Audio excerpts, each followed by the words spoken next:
In Australia, what is the underlying sort of cultural differences between the anti-gun movement and what we have? What's the problem here within Australia? One thing I've noticed is we tend to have a completely anti-gun media. So most of the people in Australia that I've seen are constantly bombarded by one perspective on gun control, where they never really hear the pro-gun outlook. I've been watching Fox Channel lately from America, which is very pro-gun, but we never see that type of media here in Australia. So what are the underlying issues we have here with our whole cultural difference and everything in gun culture?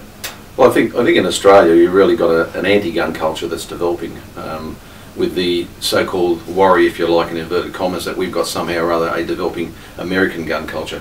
Nothing could be further from the truth.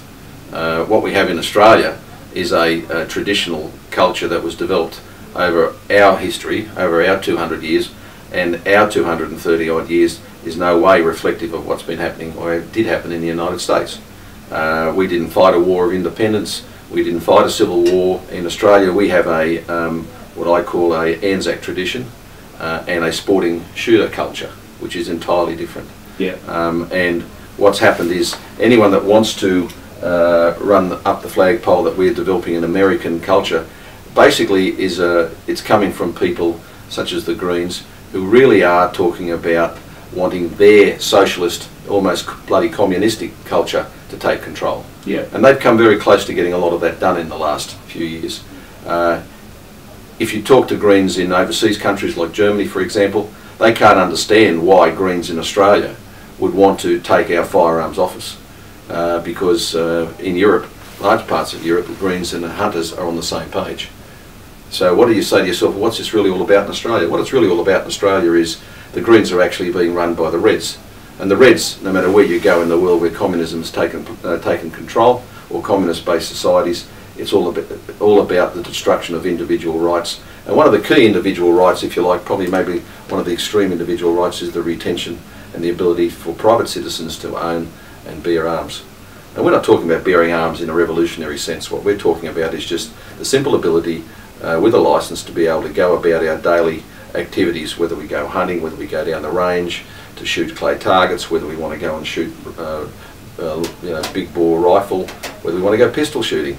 All of these things, because they are the extreme expression, if you like, of individual rights, have to be destroyed by the Reds. And then by the Reds I'm talking about the Greens. Yeah. And that situation has been driven hard by them on the back of the political opportunism created by our friends in the Liberal Party in 1996 when they brought the gun laws in. And that national agreement, the 10-point national agreement, is really not about just controlling or stopping the firearm ownership where it was. What that is, a progressive process of taking our firearms off us in the long run. And in that sense, you've got a strange mixture of bedfellows. You've got the Labor Party, you've got the Reds, the Greens, and you've got the Liberal Party.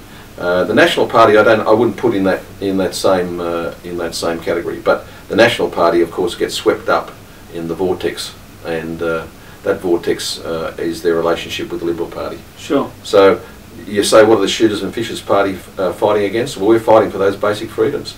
And in recent years, of course, the Greens or the Reds have been so successful, they've also managed through their so-called environmental credentials to basically move around this country, both state and federal, and shut fishing down as well.